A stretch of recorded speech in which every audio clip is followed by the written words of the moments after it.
নেত্রকোনায় বলাকা commutator ট্রেনের ইঞ্জিনে অগ্নিকাণ্ডের ঘটনা ঘটেছে। বুধবার দুপুরে পূর্বধলার জারিয়া বালুকাটা ব্রিজ এলাকায় এই ঘটনা ঘটে। পূর্বধলা স্টেশন মাস্টার আব্দুল মমিন জানান, ঢাকা থেকে ছেড়ে আসা বলাকা কমিউটার ট্রেনটি জারিয়া স্টেশনে যাওয়ার আগে বালুকাটা ব্রিজ এলাকায় ইঞ্জিনে আগুন ধরে যায়। পরে এলাকার লোকজন আগুন নিয়ন্ত্রণে আনে। তবে ইঞ্জিন বিকল হওয়ায় লাইনের উপর দাঁড়িয়ে রয়েছে ট্রেনটি। পুড়ে গেছে ইঞ্জিনের বেশ কিছু অংশ। পরে ঘটনাস্থলে ছুটে যায় পূর্বধলা ফায়ার সার্ভিসের সদস্যরা।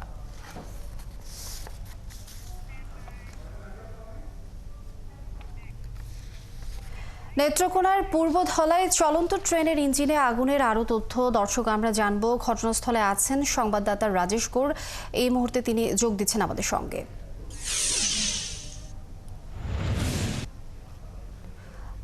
রাজেশ, আপনি নিশ্চয়ই শুনছেন, আপনি আমাদেরকে জানাবেন যে আগুনের কোনো তথ্য জানতে পেরেছেন কিনা, আসলে কিভাবে এই অগ্নিকাণ্ডটি লাগলো এবং ট্রেন চলাচল কতক্ষণে স্বাভাবিক হবে, কি তথ্য দিচ্ছে রেল কর্তৃপক্ষ? 5টা 40 মিনিটে কিন্তু ঢাকা কমলাপুর রেল স্টেশন থেকে কিন্তু বলাকা ট্রেনটি জায়গার উদ্দেশ্যে ছেড়ে আসে। ছেড়ে আসার পর কিন্তু আজ দুপুরে কিন্তু ওই পূর্বধলা উপজেলার বালুকাটা ব্রিজ সংলগ্ন এলাকায় কিন্তু ট্রেনের ইঞ্জিনে আগুন লেগে যায়। এরপর পরই কিন্তু এখানকার যে স্থানীয়রা রয়েছে, রেলের যাত্রীরা রয়েছে, রেলের কর্মীরা রয়েছে, তারা কিন্তু এই আগুন নিয়ন্ত্রণে আনে।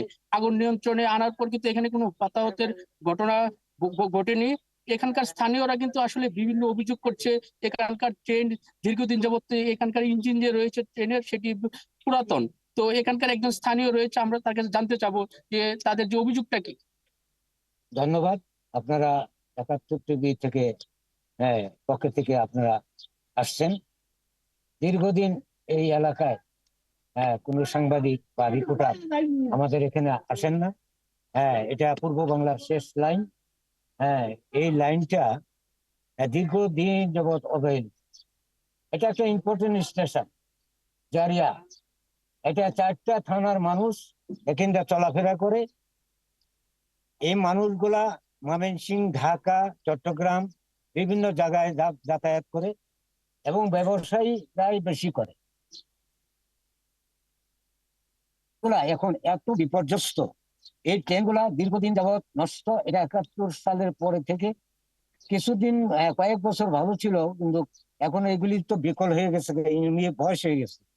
একেবারে রেল লাইনটা মোটামুটি বন্ধের পথে। মাঝে মাঝে 10-15 দিন ট্রেন আসে না। মানুষ বিভ্রান্ত হয়ে যায়, বিচলিত হয়ে যায়। বাই রুটে গেলে মানুষে 1 টাকার জায়গাতে 20 টাকা খরচ হয়। এখানে এই এলাকার মানুষ সবাই জি জি গরিব মানুষ। আমরা শুনছিলাম একজন স্থানীয়দের কথা, তাদের আসলে যে দাবিটা এখানে আসলে একটা নতুন সম্বলিত ইঞ্জিন সম্বলিত একটা ট্রেন তাদের এখানে দরকার। আর এখানকার যে স্থানীয় স্টেশন মাস্টার রয়েছে তার সাথে আমি কথা বলেছি, তারা আমাদেরকে যেটি জানিয়েছে যে এই ঘটনার কারণটা যান্ত্রিক গোলযোগের কারণে আসলে এই ঘটনা তারা ঘটেছে বলে আমাদেরকে জানিয়েছে। তারপরেও তারা পরীক্ষা নিরীক্ষা করে বিস্তারিত জানাবে। আমার সাথে যুক্ত রয়েছে এখানকার স্থানীয় স্টেশন মাস্টার মুবারক হোসেন। আমি তার কাছে জানতে চাবো যে এখানে আসলে স্থানীয়রা অভিযোগ করছে দীর্ঘদিন যাবত এখানে পুরাতন ট্রেন মানে ইঞ্জিন পুরাতন চলছে। তো আপনাদের পক্ষ থেকে কি এখানে নতুন কোন ট্রেন ইঞ্জিন সম্বলিত আনা হবে?